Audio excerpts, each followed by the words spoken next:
Oh, welcome back to Cigar Time. Maybe I'm getting tired of that. We need a new opening. That's double C cigars. At doublecigars.com. How do you spell that? Yeah. D-O-U.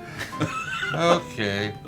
Double C TV. And Tia will be back shortly. She's still on assignment. Who? And Tia, the lovely Miss T. Yeah. She is okay. in the fields because I can't go in the fields anymore. Because you have itchies. I went in the wrong field. So obviously, Poison ivy. So obviously, you are lousy. No, it's not lice. Oh, okay. Poison ivy. Yeah, don't come near me. Once again, this show is brought to you by Villiger Cigar. And again, we're pleased to have Robin Parsons with us, the Area Zone District Vice President, Manager, and Major Domo of Villiger in this area. Oh, I'm no vice president.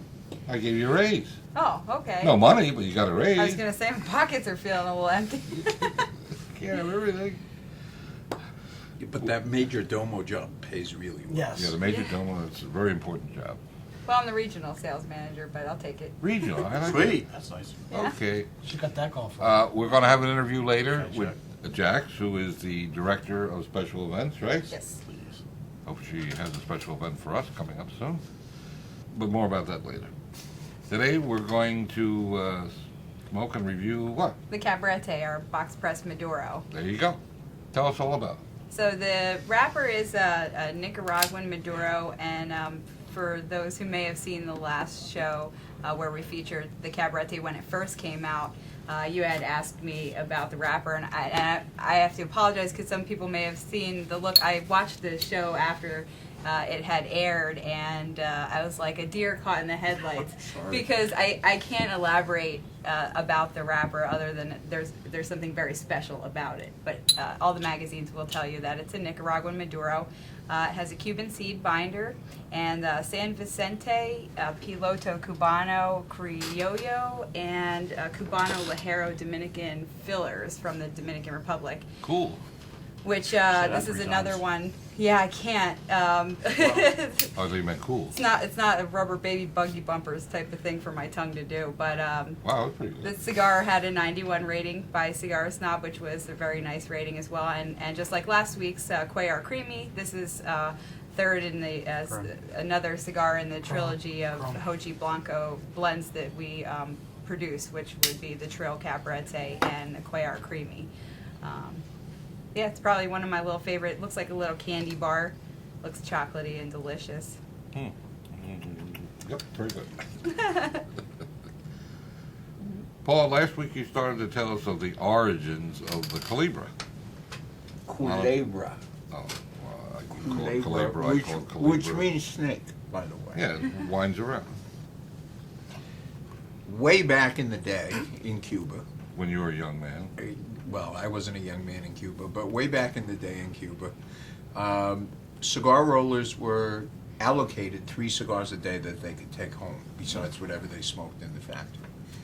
And of course, since they were all fresh rolled, they were very wet, and the easy way for them to take them home would be to grab their 3 cigars, twist them together, tie a little piece of ribbon around the end of it, stick it in their pocket, and go home. And at some point later, when they went to smoke them, they would have to take them apart. That's the origin of a Culebra. They basically disappeared for about 100 years, and then during the cigar boom, they were slightly reintroduced to the market, mostly as a novelty and curiosity, which they definitely are. They're a novelty, and I'm curious. But that's what a Culebra is. They look like little sticks. They couldn't figure out how to Branches. put 3 cigars in their pocket. They had to wrap them up together. Well, it's the way to distinguish the sellable product from the allocation. Although that's more interesting than what he said. Well, she's more interesting than I am. Uh-huh. I can attest to that. You gotta get your story straight. No, his Thank story's you, straight. Robin. His story is very straight. I don't know. I don't Thank- know. I just Thanks for elaborated keeping him on the here. straight and narrow. Aw. Aw. Now, Villiger has been around for, more than any of us, except maybe for Paul. Aw. And it was founded in 1886? 1888. 1888. Well, I was You were going close, good. close. Yeah, not bad Thus, for their line of cigars, 1888. That's Yes. Yeah, you do. Hey. See how that works out? And Villiger, all over the world, with the exception of the United States, are primarily known for their dry cure cigars, which the Culebra is, Yes. and many other Export A. And tell us something about that. Export. Isn't Export A cigarette out of Canada? Yeah, I Yes, think it export. is. You have something called an export, don't It's an you? export, yeah. Shows you what I know about dry cure cigars. Export A.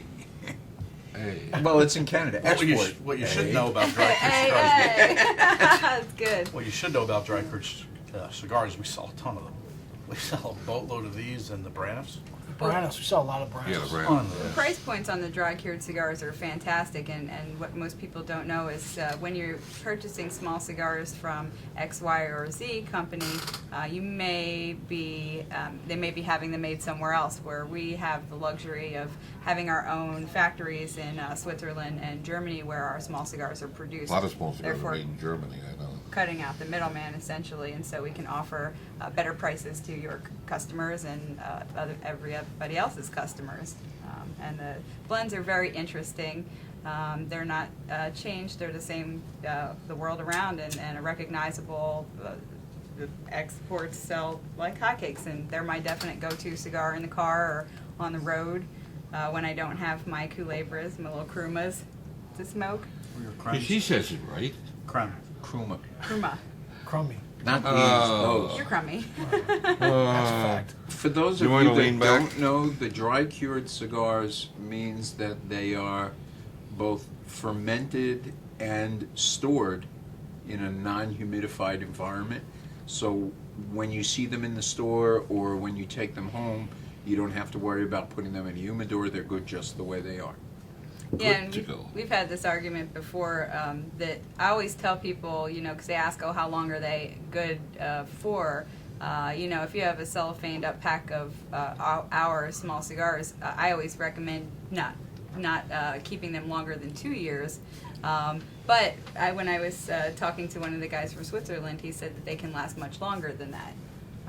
I would smoke them a lot faster. So I'm not sure I'll ever test Yeah, that theory out. I don't know if I could ever hold on to a cigar for that long. I've had some cigars for upwards of 13, 14 years in my collection. Wow. Yeah. I collect them like baseball cards. You've told me about some of the cigars you have. She's got an incredible collection of stuff. Pretty neat. Such as? No, you don't I to have the name them. President's Air Force One cigar. That's really cool. That is cool. Other brands. Who was the president? I mean, I was in when- retail for 13 Was years. Hoover the president when you got that? Johnson. Man, when did I get that? Maybe Clinton. Oh, that's a while ago. Yeah. Okay, that's good. Well, I think it's time for our initial observations. You Paul, starting over here again? You better start over there. It's got a nice little bit of spice, not too much. It's mostly on the front of my palate.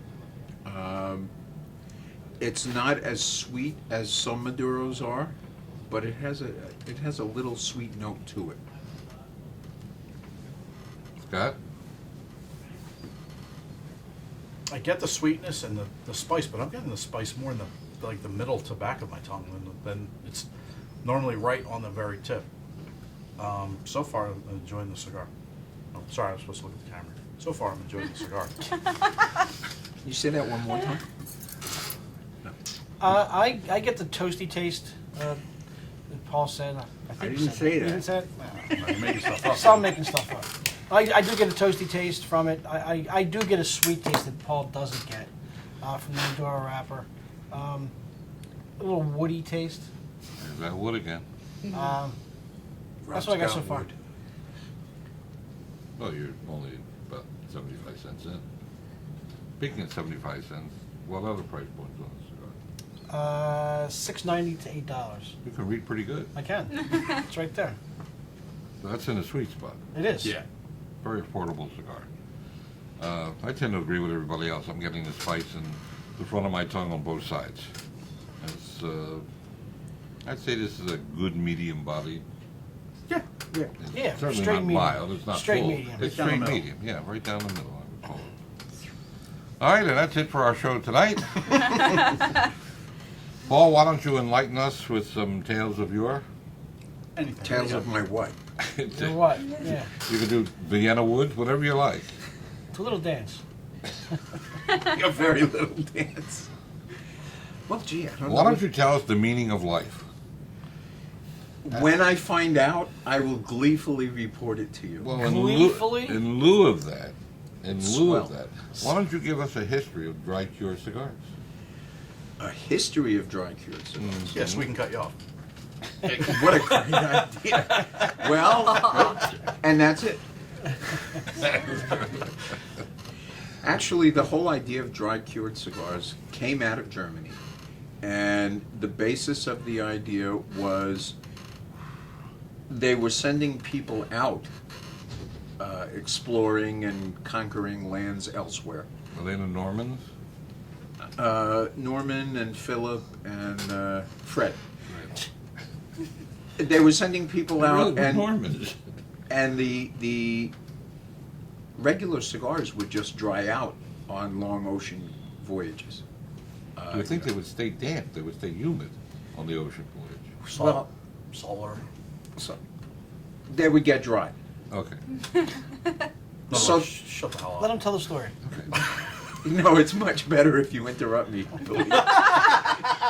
So basically, you're I was making gonna this say, up. man, He's good. Will you put him on the spot? I did. Coming up with stuff? You got to know, this is all ad lib. Did you just hear that? Again, for the It's not 2000th scripted. time.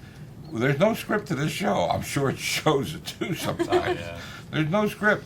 So when I told him that, the history of dry cured cigar, he had no clue what was going. No, I has didn't no know clue. what was coming. But really, the bottom line on dried cured cigars is they were created for the purpose of being able to travel long distances without having to preserve them in any way. That's basically it. That's it. I mean, cigars typically, traditionally came from warm, humid climates. Right. And people in Europe had to go, as we do today, had to go through a lot to keep them at the right temperature and to keep them humid. And in the colder parts of Europe, that was a bigger challenge, and it was a lot easier to have a cigar that wouldn't be affected. Were they making the cigars there, or they were having Yeah, them made somewhere else and brought to Germany? No, or- they were making them there, Germany, and yeah. in fact, Germany, throughout history, was the largest producer of cigars in Yeah. Europe. Not the They Dutch? always had a lot of. Not the Dutch. No, the No. Dutch were big into the tobacco, but the Germans were the They were brokers. manufacturers That's of what the big cigar. brokers in tobacco. Paul, I've always wanted to know, Uh-oh. what was the earliest large-scale commercialization of putting bands on cigars? It was in the 1830s, and there were really two companies that drove it. One was a company called Bach. Oh, yeah. And- Fuck. They made beer, too. Oh, boy. Nobody got that joke but Paul. Paul got that joke. And Yeah. and the other was actually That guy was Ramon making fun. Iones. Yeah, that's so bad. And there had already been bans on cigars, which is a whole other historical discussion Yeah. about why they put bans on Yeah. the cigars in the first place. But in the 1830s, there was, as there has been since then, an epidemic of fake Cuban cigars throughout Europe. And it became a very big issue. And Bach decided that the best way to market his cigars was to sign the back of the little band that went on each of his cigars. And then he traveled around Europe explaining to people in the salons and so forth, explaining to the well-to-do that the only way to be sure that you were getting a superior Cuban cigar was to find his name on it. And that's really Yard. what initiated it. Ramon Iones was the first one to have a formal brand that was registered with the government, and that's where the printed bands began, with Ramon Iones. Yeah. I figure we still have Jacks. Yeah, we're going to do that. We're going to do that segment right now. We're going to take a short break into our insert interview with Jax and Robin, and we'll be right back. You saved me. Okay, we're back again with Jax, who's the National Director of Special Events for Villiger Cigar. We have the lovely Miss T and the lovely Mrs. Robin sitting in. I just want to ward off the wolves. Oh, fair In enough. case they want to try. She's still single. Uh-oh. Well, you're now happily married for Yes. a year now? Yep. Congratulations. Wow. Thanks. They said it wouldn't last. A lifetime. A lifetime. Well, you know how this works. If you're married for like 20 years, Yeah. the first 10 years is just tremendous bliss, and the last 10 years you're trying to figure out how to get out. Well, then here's hoping the bus hits me before then. Okay, let's all hope for that. No. All right, All right. take it away. Yeah, so the last episode we were talking about pretty much women in the industry and, you know, going into the lounges and how do you feel and things like that. And I was saying, you know, I think men do appreciate a nice looking woman, but at the same time, you know, they want the knowledge. And once they get that, you know, then they're putty in your hands, you know what I mean? No, absolutely. I think breaking the ice. In the hand. I could say that So right. that's what we are to you guys. Putty in the hand. Yeah. We like if to you- that we can mold and manipulate. play. Yeah. Exactly. I think some of the people in the studio audience are all agreeing with that statement. Yeah. Because he's smart. They don't mind. They don't The mind. smart ones don't mind. Yeah. Do the men, you know, we guys like to boast and everything, you know, of our various conquest and triumphs and all that nonsense. But when you guys go into a lounge, do they then truly become putty in your hands, or do they stand up and try to, you know, let the testosterone take over? Depends. I mean, when you walk into a lounge, I'm sure you get a variety. So you've got the guys who are too cool, you know, and you know, they try to test you, I'm sure, throwing questions at you, trying to throw us off, Right. until they realize we know more about cigars than they do. And then there are some guys who are actually really open to it, and they embrace the fact that, wow, there's a woman in the industry who knows her stuff. So you get a variety. Or one that just ignores you completely. Yeah. The shy guy. But are they? I think that's the machismo, the real tough one that, you know, they just want to deal with only men. And you get that, you True, know? So, I mean, you have those too. But are they uniformly polite?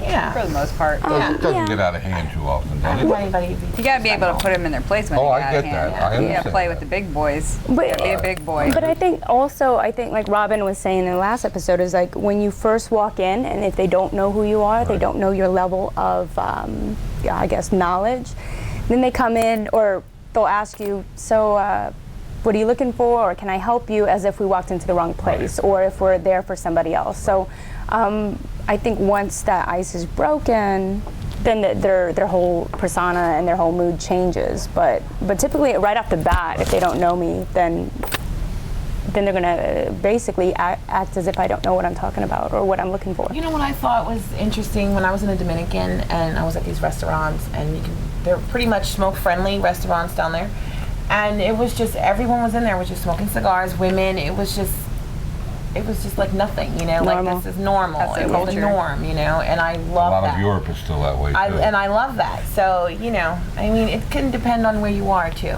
you know. So, I guess the U.S. is catching up, huh? I guess hurry up, hurry up. We need more women smokers. So I guess it almost never gets out of hand. No. No, that's good. So speaking of hand rolling, handmade cigars. What a All segue. over social media, you know, I've been hearing about this celebration cigar, like this huge buzz. What's going on with that, Robin? Well, the Celebration cigar came out 3 years ago in Europe to commemorate Villiger's 125th anniversary. Wow. It was just released to the U.S. this year at our annual IPCPR trade show in New Orleans, and it is a proprietary blend, one size, it's a Toro size. It's got a very light, delicate wrapper, so I'm putting my warning out there now.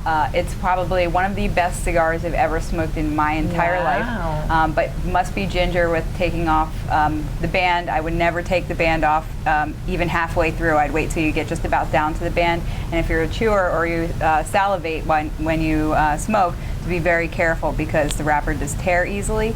I don't know what the blend is. I've speculated a few things. I was gonna ask, like, It's got a tremendously easygoing, Yeah. old school feel, almost Cuban-esque type of taste to it. And it's definitely unlike any other cigar I've ever had. But if you're lucky enough to find a box, which you guys are lucky enough Yeah, to we have have some. them, So we're gonna have them here. No, we have. Yeah, Yeah. we'll be featuring them at our events at the end of October and the beginning of November. They are a must try, to the point that like I've had guys smoke them, and right after smoking one, they buy two boxes, 3 boxes. They're small boxes. I've bought aren't they? boxes. Yeah, Okay. they're What's they're the box count? 10 count 10 boxes. count box. Yeah. Yep, 2 come in these beautiful black tubes, 8 come without, so you can reuse the tubes. Like if you buy a box, you take them to the golf course, you can reuse that tube to keep them from, It's very creative. getting crushed up. But I mean, hey, I bought the box. I'm buying my own cigars. Yeah. They're that good. It's very smooth Now, smell. Jack, Yes. you and I have known each other. For a while now, yeah. Nobody's listening right now. What is the blend? You can tell me the blend. You know what? Actually, they won't even tell me. They won't tell. I've Oh, we tried tried. so We hard tried. to get it out of them. And they just kind of give you the smirk, like, yeah, I've had a lot of speculations though along the way, and I just you don't know. yeah. You can guess. You a few can smoke and things. try to guess what it tastes like. I think yeah. I've got like 3/4 of it figured out, but It's there's that last quarter that throws it all. Very unique, Well, but I it's very feel smooth. it's great. You know, so. Yeah. Villiger, as Robin has said, has been in business for 125 years. 28. 128? Since 1888. Yeah. So they're one of the oldest manufacturers of cigars in the world. And of course, throughout Europe and the rest of the world, they're known for their what we call dry cure cigars. But here in America, they also not only sell the dry cure cigars, but they sell premium cigars as well, which all 10 of our, maybe 11 by the time you hear this, stores can get. Well, time always runs so short. on Wow. these Sure things. does. I mean, Thanks for having us. On behalf of everybody at Cigar Cigars and Cigar Time TV. Smoke we want- Villiger. Yeah, Smoke Villiger. And we want to thank you for patronizing Villiger and patronizing our stores. And we'll turn you back to our show. Thank you very much. And thank you, Jack. Thanks. Our pleasure. We're good. We're out. See, that was easy. Okay, we thank Jackson Robin very much. Thanks, guys. Thank you. Thank you very much. And now I guess we should go to our full-blown evaluation, and then we'll put numbers on it later. You want to start? Yeah, you start. Still getting the spice. I find it earthy and also very nutty, and picking up a little hint of citrus from it. Like a tart flavor. Yeah. Yeah, it's tough to. I mean, citrus. Sometimes I would say metallic, but it's that same kind of flavor or feel more than flavor. Rob? I'm still getting a toasty taste. I get a little hint of nuts. Yeah. Um, Well, you're not Stop, full on. Ross. What are you laughing at? I'm getting a Yes, hint I of know. nuts. He gets wood and nuts. It's kind of a scary proposition. And it's also very sweet because of the Maduro. I like it. Paul? Well, I'm not getting the nuts. I'm not getting the citrus. Are you getting anything? I don't get much. No, with the I'm cigar. not talking about your sex life. I'm talking about the cigar. With the cigar, the primary change from where we first started is that I'm tasting a little bit of chocolatey taste emerging from it now. I don't get that. That's what It's I get. just I don't coming get that up. at all. See, it reminds me of. I can see the If you citrus s- things when I if go. You say, It reminds me of like those how's that go again? chocolate You like orange that, balls Rob? that you smash. You know, the smashable chocolate candies. Oh yeah. Smash it with your wooden mallet. That's how Okay. you get a taste. Okay. Yeah, I believe you don't get it blowing out. Is it my turn? you. Go ahead. It's your show. Oh, okay. I get the, I get a little woody taste to it. Woodsy. Did he just snort?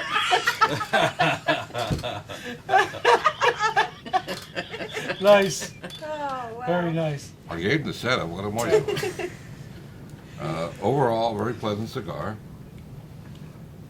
I would say the lower end of medium. What do you think? No, I think I think it's medium. dead solid. I think it's Solid dead solid medium. medium. Solid yeah. medium? And Yeah. it has stayed right there. Right, yeah, Yeah. absolutely. I like it. And again, it's in the sweet spot price-wise. Yeah. It's got a very nice retro hail taste to it. Yeah. Did we do the events yet? No. Oh, did That's the a event? good idea. Wait, are you ready to do it twice? Yes. We don't have time for twice. Do Don't it nice. daydream this Do it time. twice as Do it much. Just make sure Paul's listening. Well, yeah. Yeah. Now through the end of the week, if you buy any 4 Villiger cigars, we're going to give you another one for free in all stores. And then this week we have events with Villiger in Fraser.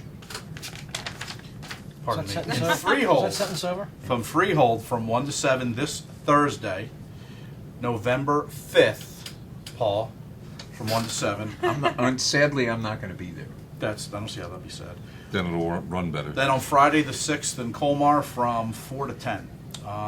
And again, the specials during the events are better than the rest of the week.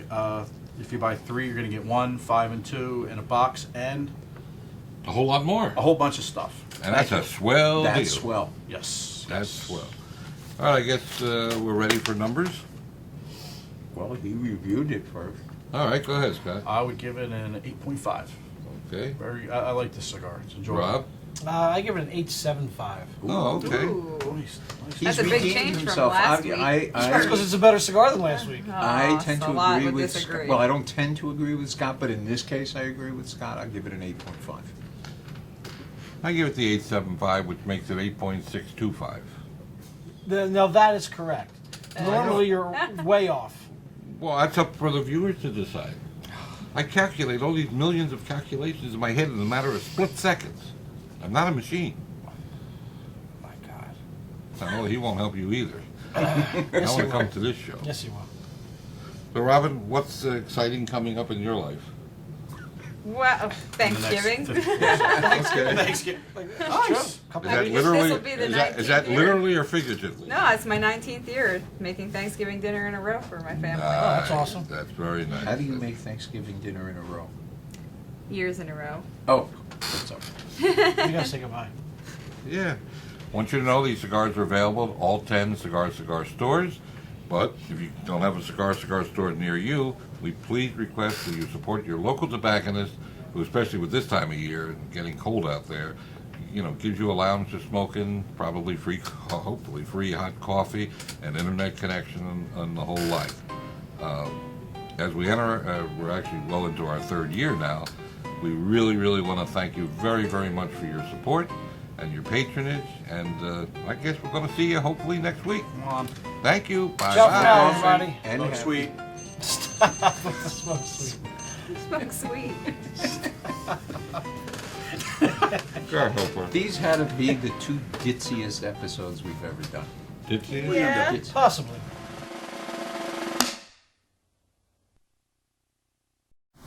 This is Glenn Loop. I'm the Executive Director of Cigar Rights of America, a grassroots movement advocating for your right to enjoy premium handmade cigars. Like no time in history, cigar smokers are under threat. They're under threat at the City Hall level, in your state capitol, and in Washington, D.C. But in no time have we been under such of a threat as we are now with the proposed Food and Drug Administration wanting to regulate premium handmade cigars, like no time in the entire history of this industry. You need to be a part of this. It's a grassroots movement, and Congress and politicians across this land only react to voters. I say time and again, you are no longer a cigar smoker. You are a cigar voter. We need you to go to cigarrights.org, cigarrights.org, and join this movement. For $35, we send you 2 great cigars. You get a newsletter telling you all about the political issues being confronted by this industry across the land and how you can be a part of the process. Fill out those petitions. Let legislators know you're not going to stand for smoking bans again. Thank you.